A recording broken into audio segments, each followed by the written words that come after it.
Indian national Lokdal कल एक प्रदर्शन करने जा रही है बिजली को लेकर के, क्या कुछ इसके पीछे की वजह है, किस तरीके से प्रदर्शन?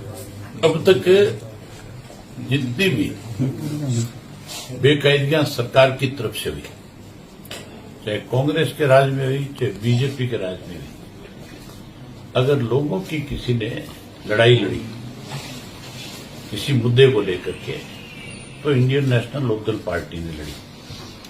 कांग्रेस अपने आप को कहती तो ये है कि हम विपक्ष में सबसे बड़ी पार्टी है, लेकिन पिछले दिनों भाखड़ा को पानी रोकने का काम पंजाब की सरकार ने किया और उस इश्यू पे कांग्रेस केवल अखबार तक रही,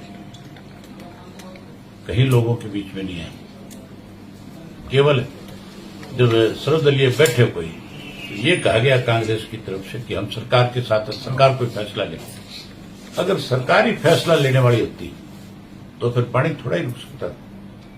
उसके लिए तो लड़ाई लड़ने की जरूरत थी। कांग्रेस ने अखबार तक ये बात कहकर के पीछा छुड़ा लिया, पल्ला झाड़ लिया। उस वक्त भी इंडियन नेशनल लोकदल पार्टी ने ही बाकायदा तौर पे प्रदर्शन भी किए और उसके साथ साथ सरकार को चेताया, पंजाब की को भी हरियाणा की सरकार को भी, दोनों को एक डेडलाइन दे दी कि या तो 25 तारीख तक हमारे हिस्से का 9000 क्यूसेक पानी जो है वो पूरा मिल जाए, नहीं मिलेगा तो हम हरियाणा से पंजाब के जितने रास्ते सब बंद कर दें। और हमारी एक कॉल पे पंजाब की सरकार को मजबूर होना पड़ा, पानी देना पड़ा। अब फिर टैरिफ बढ़ा दिए गए। केवल हमने ही इन टैरिफों का विरोध किया है। मुझे हैरानी है, विज साहब जैसा व्यक्ति भी स्टेटमेंट देता है कि कोई टैरिफ नहीं बढ़ा। मतलब अगर इतना सीनियर आदमी झूठ बोलता है तो लोग क्या उम्मीद करेंगे, किससे उम्मीद करेंगे? जो आदमी लोगों के साथ न्याय करता था, जो दरबार लगाता था, आज वो भी कहीं इतना कमजोर हो गया कि उसको भी ये कहना पड़ता है कि कोई टैरिफ नहीं बढ़ा, जबकि टैरिफ 4 गुना बढ़ गया। सबके बिल अब की बार बिजली के बड़े हुए आए हैं। कोई भी एक व्यक्ति ऐसा नहीं मिला मुझे इसलिए ना कहो।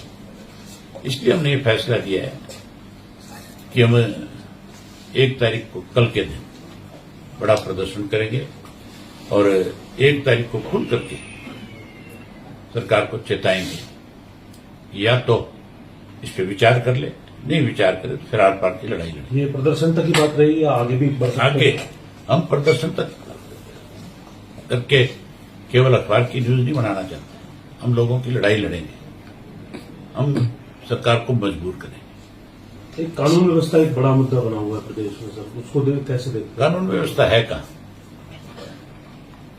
रोज फिरौतियां मांगी जाती है, रोज मर्डर किए जाते हैं, रोजाना अपहरण किए जाते हैं, मुख्यमंत्री की नाक के नीचे सब कुछ हो रहा है। कहां है कानून व्यवस्था? यमुनानगर जैसा सबसे शांत जिला था, कुरुक्षेत्र और अम्बाड़ा जो है जहां कभी क्राइम था ही नहीं, आज सबसे ज्यादा है। इससे ज्यादा और बुरी हालत क्या होगी? कोई जिला नहीं बचा हुआ है। हरियाणा क्राइम में सबसे ऊपर है। लेकिन मुख्यमंत्री का ध्यान आपने सुना होंगे, पुलिस की कार्रवाई पुलिस की कार्रवाई पर वो प्रशंसा कर रहे हैं और ये कह रहे हैं कि पुलिस जो भी अपराधी है उसको अंजाम तक पहुंचाने। आप कहते हो मुख्यमंत्री का बयान है, मुख्यमंत्री की नाक के नीचे हो रहा है। मुख्यमंत्री के खुद के हल्के में, नारायणगढ़ में, हमारी पार्टी के एक साथी का मर्डर हुआ, आज तक बदमाश नहीं पकड़े गए। नफे सिंह राठी हमारा पार्टी का प्रदेश अध्यक्ष था, 2 साल होने को हो रहे हैं, आज तक किसी के खिलाफ कार्रवाई नहीं है, जबकि एफआईआर में लोगों के नाम लिखाए हुए हैं कि ये लोग जो है इस साजिश के अंदर शामिल हैं। उनसे क्यों नहीं पूछताछ की जा रही? अब तक की रिपोर्ट सार्वजनिक क्यों नहीं करी जा रही? ये कैसे कह सकते हैं मुख्यमंत्री कि हमने लॉ एंड ऑर्डर की स्थिति में बड़ा सुधार कर दिया? एचएसएससी ने सीईटी रजिस्ट्रेशन के लिए युवाओं को वक्त दिया, लेकिन सरल पोर्टल से जो एससी बीसी के जो सर्टिफिकेट्स थे, कुछ युवाओं का ये कहना है कि वो डाउनलोड नहीं कर पाए इस वजह कुछ से युवाओं का इस वजह से कुछ उन्हें- युवाओं का नहीं, सबका कहना है। नहीं, मुख्यमंत्री का कहना लाखों को मुख्यमंत्री झूठ बोलता है। 3-3 लाख का आंकड़ा दिया मैं है। कहता हूं मुख्यमंत्री झूठ बोलता है। जब युवा सड़क पे है, 3 लाख की रिपोर्ट आपके प्रेस के लोग करते हैं कि 3 से 6 लाख 7 लाख लोग इससे वंचित रह गए, तो फिर मुख्यमंत्री को ये कहने की जरूरत क्या है? अपनी कमाई अपनी कमी को छुपाते क्यों हो? सार्वजनिक करो। मुख्यमंत्री से पूछ लो कि टोटल पोर्टल कितने हैं, तो बता दे कौन कौन से पोर्टल बना रखे, नाम ही पता हो तो। मेरी ख्याल है 1000 से ज्यादा पोर्टल हैं हरियाणा सरकार ने।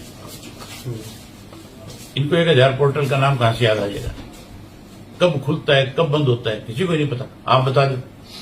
एचएयू का भी एक एचएयू का मामले को लेकर के वीसी ने ना कोई इस्तीफा दिया और छुट्टी पे भेजने की बात कही गई थी, वो भी कहीं भी नहीं लिखा गया।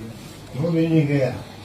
आप ये देख लो, मुख्यमंत्री ने 3 लोगों की कमेटी बनाई, 3 मंत्रियों की। वो मंत्री बड़े भाग करके गए कि भाई ठीक है, हम इस सारी समस्या का समाधान करेंगे। जब उन्होंने सारी बात सुनी तब उनको पता लगा कि वाइस चांसलर दोषी है, उसने बदतमीजी करी है। उस वाइस चांसलर के पास इन मंत्रियों और मुख्यमंत्री से ज्यादा बड़ी ताकत है। वो आरएसएस का आदमी है, ये उसका कुछ नहीं बिगाड़ सकता। इसीलिए तो आज युवाओं की बात करते हैं मुख्यमंत्री। उससे पूछो आप मुख्यमंत्री से, युवाओं पे लाठीचार्ज किसने किया? पुलिस तो लाठीचार्ज करती है, हमने सुना है। कभी प्रोफेसर और वाइस चांसलर लठ लेकर के युवाओं को पीटते हैं, ये पहली बार की घटना है। उसके बाद समझौते होते हैं, समझौता लागू करने की बजाय लड़कियों के हॉस्टल को जाकर के ताला लगा दिया जाता है, मेस बंद कर दी जाती है। किस तरह से आप युवाओं के साथ अत्याचार कर रहे हो? बेटी बचाओ बेटी पढ़ाओ, बातें बड़ी बड़ी है, लेकिन बेटियां सबसे ज्यादा परेशान है। प्रोफेसर राधेश्याम को तो गिरफ्तार कर लिया, वही धाराएं सीएसओ के ऊपर भी लगी है, चीफ सिक्योरिटी ऑफिसर। वो धाराएं सारी वीसी के ऊपर लगनी चाहिए, वीसी को अरेस्ट करना चाहिए। वीसी के कोठी के अंदर हुआ है ये सब। बच्चे किसके पास जाएंगे डिमांड लेकर के? अपने वाइस चांसलर के पास जाएंगे कि नहीं जाएंगे? वीसी के पास डिमांड लेकर के गए। वीसी को बात सुननी चाहिए, सुनने के बजाय लठ लेके खड़े हो गया। एसवाईएल को लेकर के एक बार फिर मीटिंग हो रही है सर, उम्मीद है कुछ आपको क्योंकि आपने लंबी लड़ाई लड़ी है। आप उस मीटिंग के बाद एक स्टेटमेंट देखना। पंजाब का मुख्यमंत्री कहेगा कि पंजाब के पास एक बूंद सरप्लस पानी नहीं है,